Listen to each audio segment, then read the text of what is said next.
It's Two on the Aisle with me, Charles Gross, and Leslie Hoban Blake.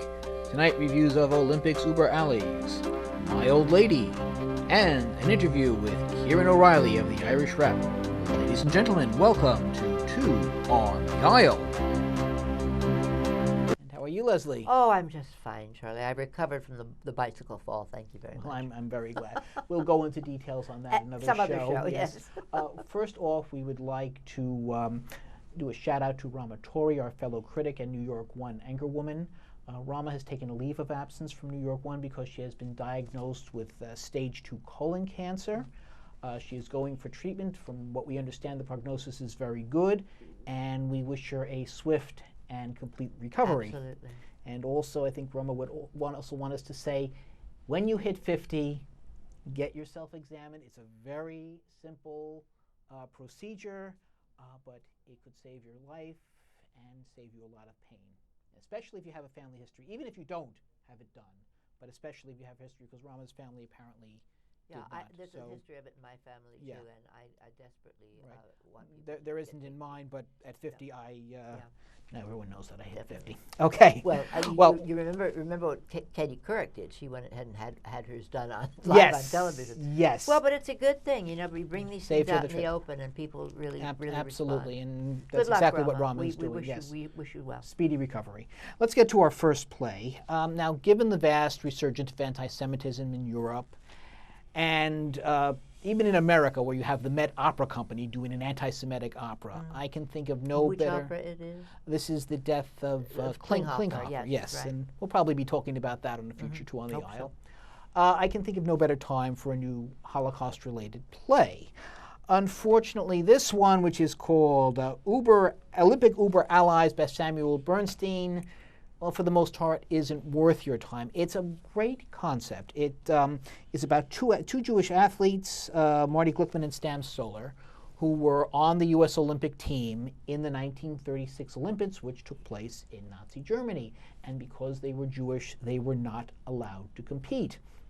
This play tells their story, but also time shifts into the present, where this university professor has done research into the matter and is trying to have it included in a museum discrimination exhibit, and his trials and tribulations. Good idea, good concept, but the play is all over the place. Marty Glickman went on to have a career as a sports announcer. Right, and that's covered in the play, too. It's covered in the play, but the point is that he wasn't broken as a result of it, and yet it always bothered him, and it was something that he never got over. And he later faced discrimination. Yes. As a sportscaster. It is, and you know, had they concentrated on those two characters, had they concentrated on the professor, but they stretch it out. At one point, they read a list of tragedies to the Jewish people, anti-Semitism over the last 500 years. Very educational, very interesting, but shifts away from what should be the focus of the play. You hit it. It's educational. This is a play that could be seen by, if it's cut in half, but very long play. Well, it's 2.5 hours with information. And it's repetitive. Hit people over the head with what you say, and then say it again, and then just in case, say it over again. But if it were cut down to, say, 50 minutes, 55 minutes, it could be done for children. And I think that would be really important. I think the sports aspect would interest kids. The fact that Jesse Owens was the star of that 1936 Olympics.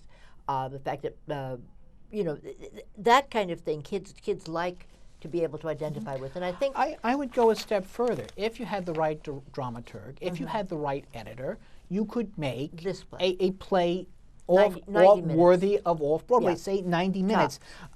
There's this romance with a curator who's trying to help him get. She's a shiksha, so of course she's blonde.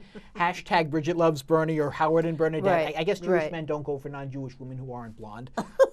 There's just something about that. I don't know. But the romance literally starts 2 hours into the play. And isn't important to the play. Right. It really isn't. And then there's this history of the woman. Apparently she came from an anti-Semitic family.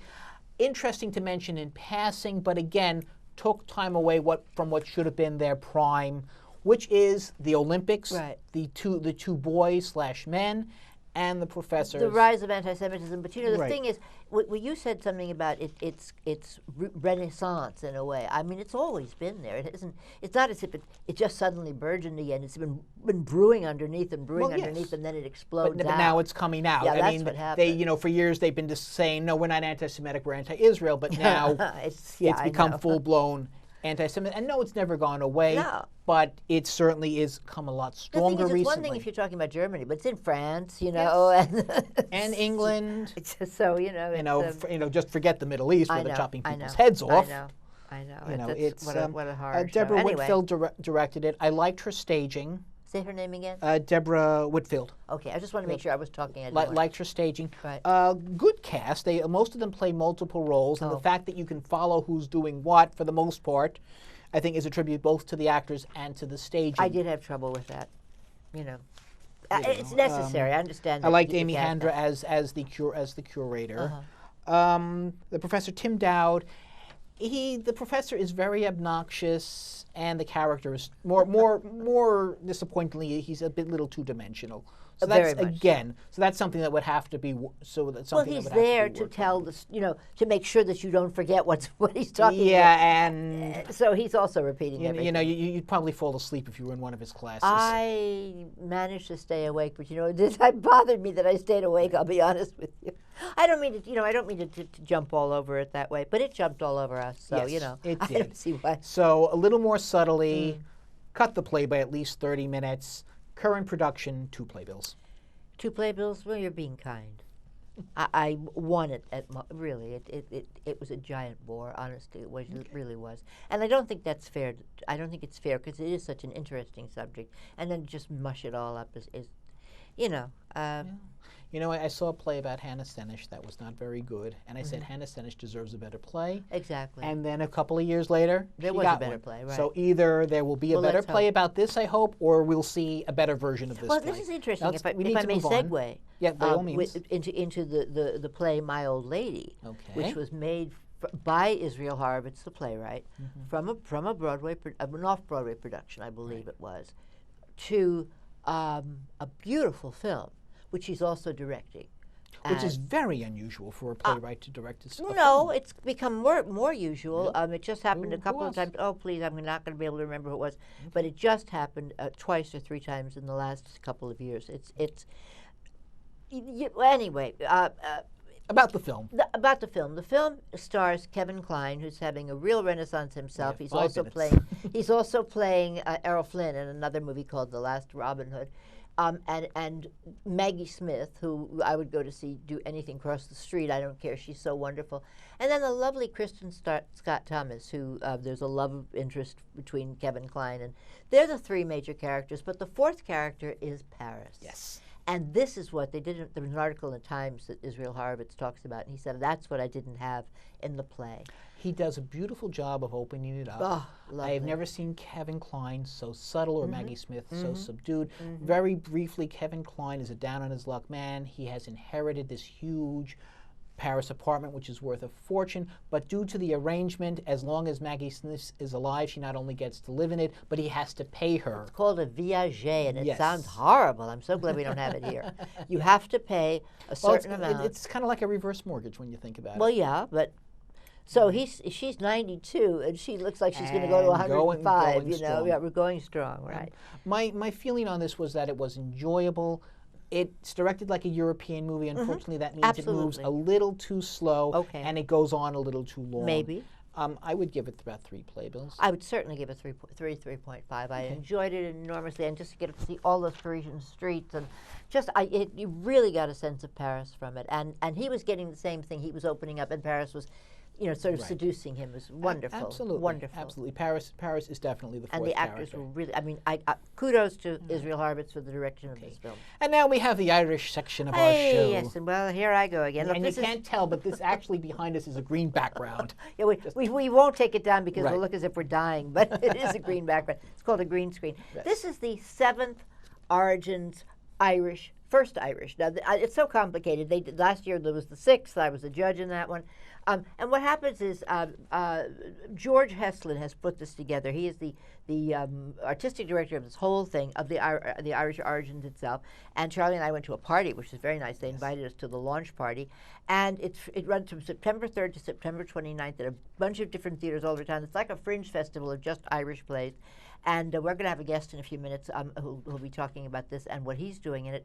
But the thing that I think is so marvelous is we reviewed this play before when we saw it. It's because it's Waiting for Godot or Godot, whichever you want to do, and because Fido, Samuel Mojo, Beckett, don't right, know. and because Samuel Beckett was Irish.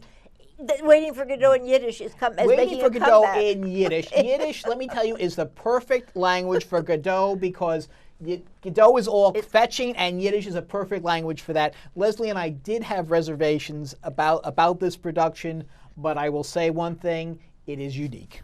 And it's perfect for this kind of thing. It's a little long, but it's perfect for this. Right. There are a bunch of plays. It won't mean anything to you to tell you the names of them. Right. Right. So just go on their website. First, 1st irish.org. Or something like that. You'll find it. Put in Irish Festival. Take a look. And go see a play. What we're going to talk about just now is, of course, our guest who is directing Port Authority. I'd like Which is to one say of the plays in this festival. To Ciaran O'Reilly. Thank you so much for coming, Ciaran.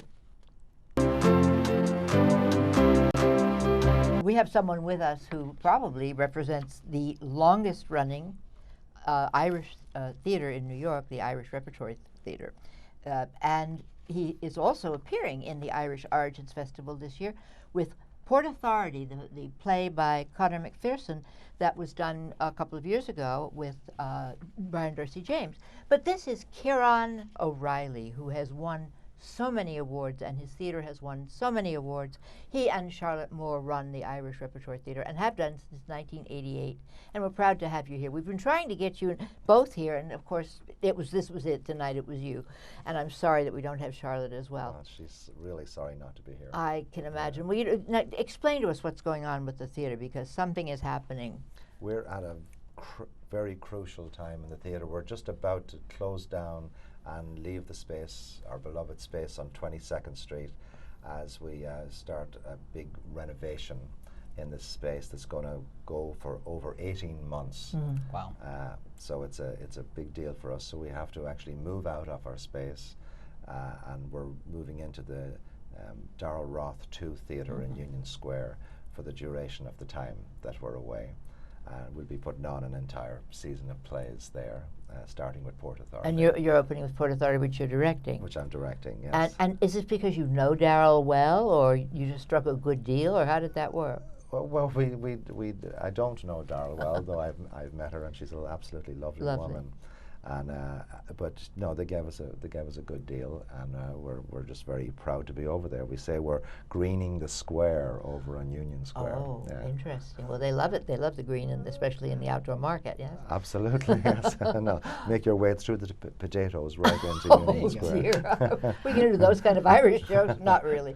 But your architect is James Garrison from. Garrison. We have some plans that we may be able to show. I'm not sure. Oh, we'd be delighted to share them with the viewers. It's we're particularly thrilled because this is being done by DDC, and the City of New York are actually making this happen for us. Tell everyone what DDC stands for. DDC is the Department of Design and Construction, which is part of New York City. And so between the different agencies, DCA and the Mayor's Office and the Manhattan Borough President's Office, between all of those agencies, they've made this huge renovation. It's about a $6 million renovation. Oh my Lord! And how long is that? It's raising that capital? 18 months. 18 months. So how long did it take to raise that capital? That's what I was saying. Well, we've been in a capital campaign for about 3 years right now, and it's not done yet. Yeah. So there is more funds to be raised, and we're out there, shaking our can wherever we can. That's an image. I'm not sure which way that goes. But so there are going to be those little plaques that I've seen, like St. Peter's has little plaques, and Manhattan Theatre Club has little plaques. Absolutely, there are some extraordinary naming opportunities to be had at the Irish Repertory Theatre. It's an old tradition. I was in Israel once, and they showed us the ruins of an ancient synagogue, and they brushed some sand away from the floor, and they said, "This room donated by." So if someone wanted to donate, how would they contact you? Well, they can. We have a website, www.irishrep.org, which has all the information there. We have a director of development who you'll find on the website, Martha Pearson, who'd be happy to walk you through any of the naming opportunities and all of the wonderful, wonderful benefits that would go with those. As a patron, you'd have different levels of patronage. What will be different about the theatre when you're done with it? Well, if you'll, those who have been to the Irish Rep will remember that it's a sort of an L-shaped. There's an audience to the right of the stage, and then there's the main section. Well, that audience to the right is going to go away. So they will be gone, and they will be going up to a new balcony, which is up on the top. There'll be several new bathrooms to be had. There'll be beautiful air conditioning, beautiful new seats.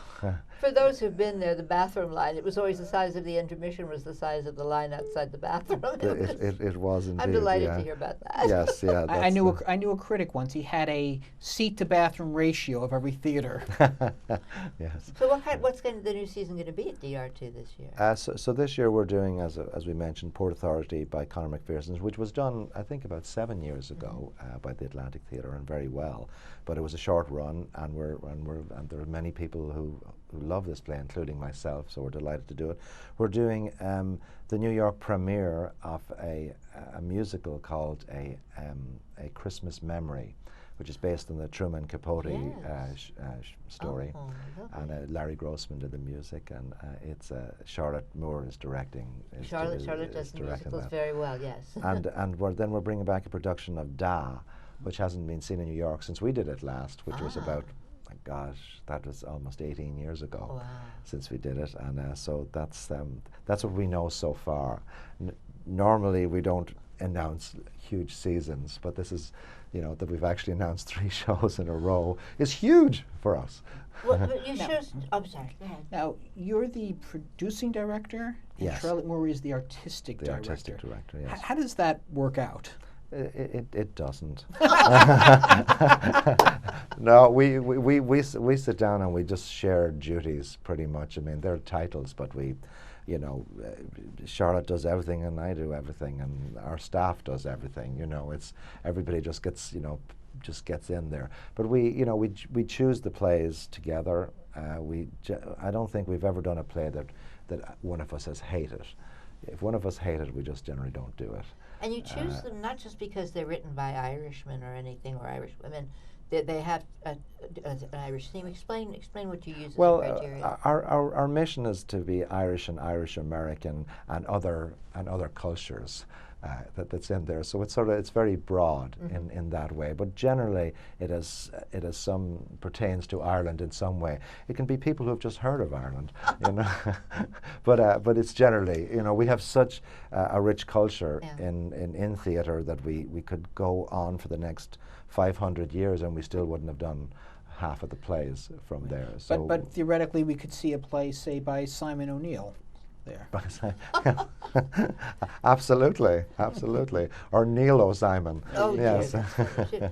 So you've, I mean, some of the things I've seen. I saw your Harry Ape. I saw the Emperor Jones.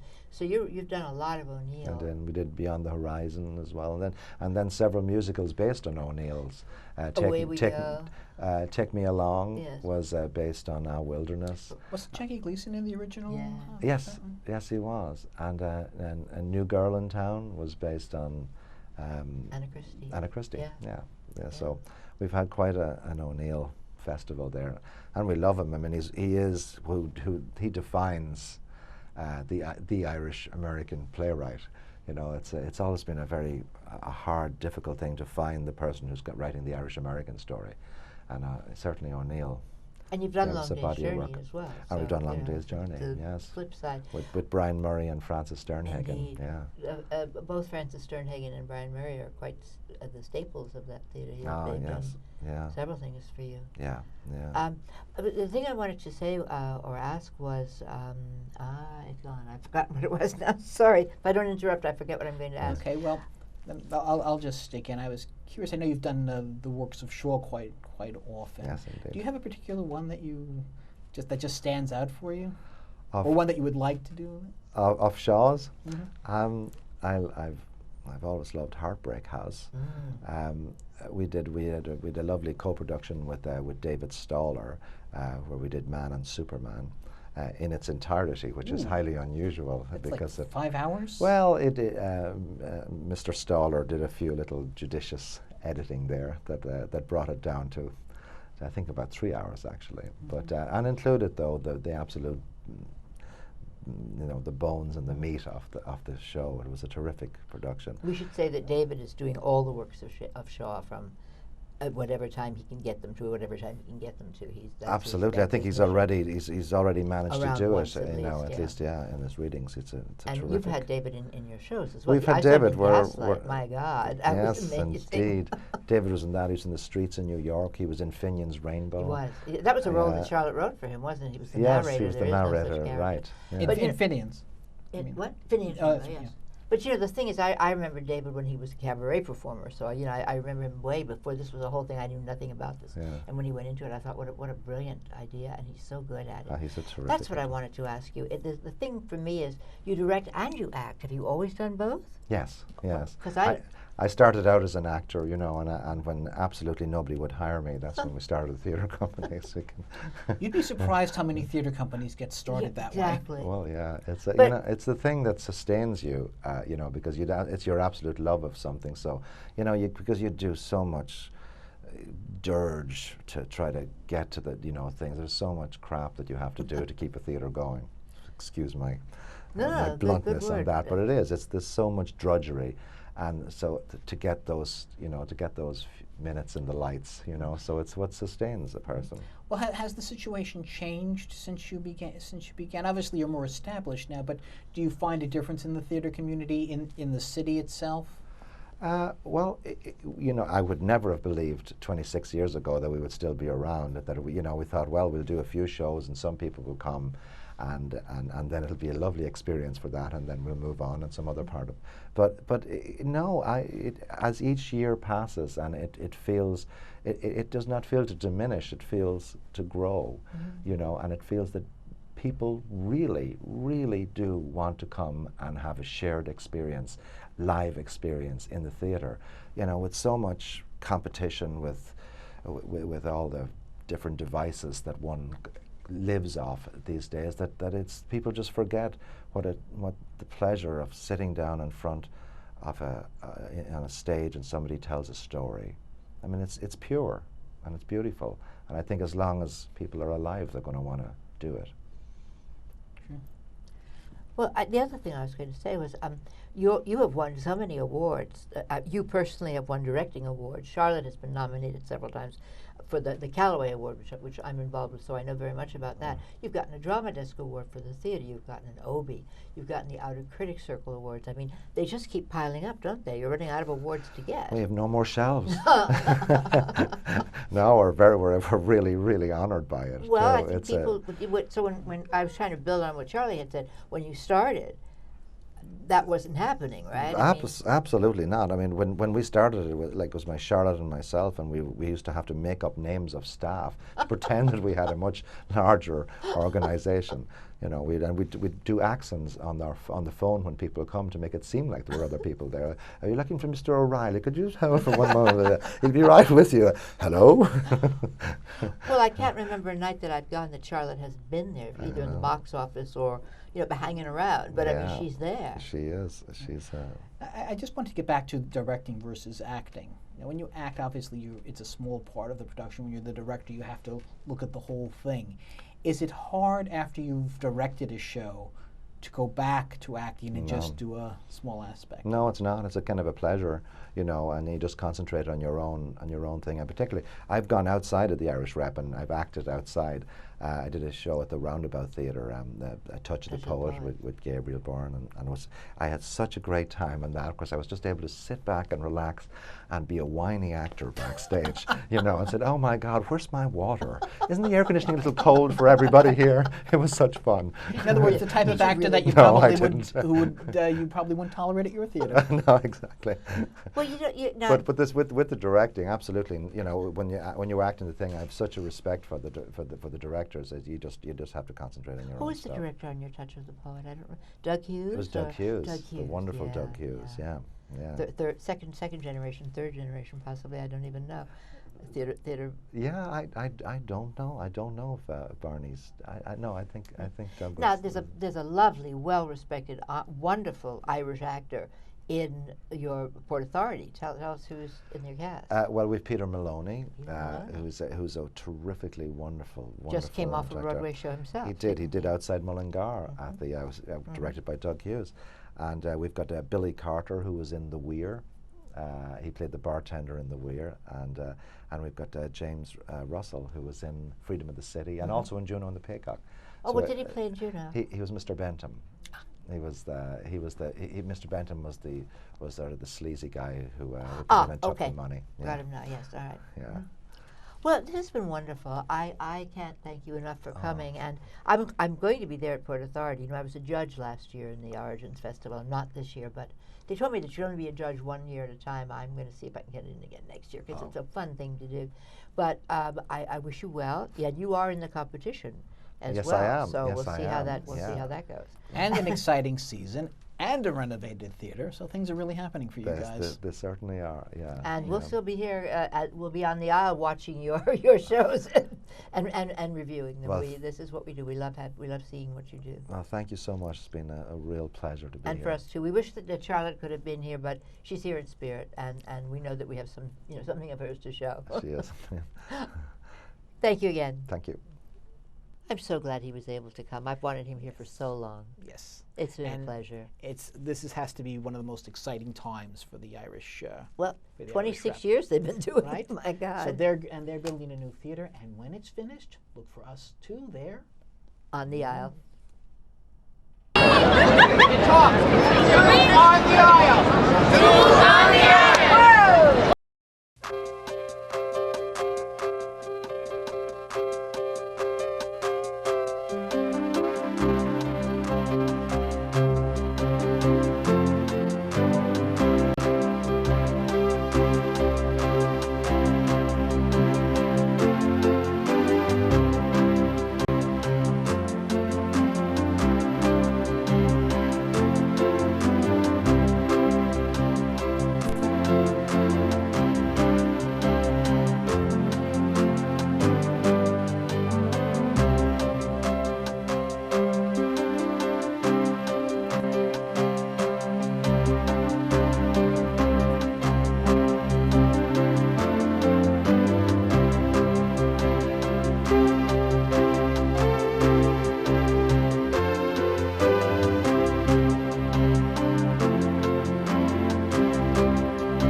talk. On the aisle.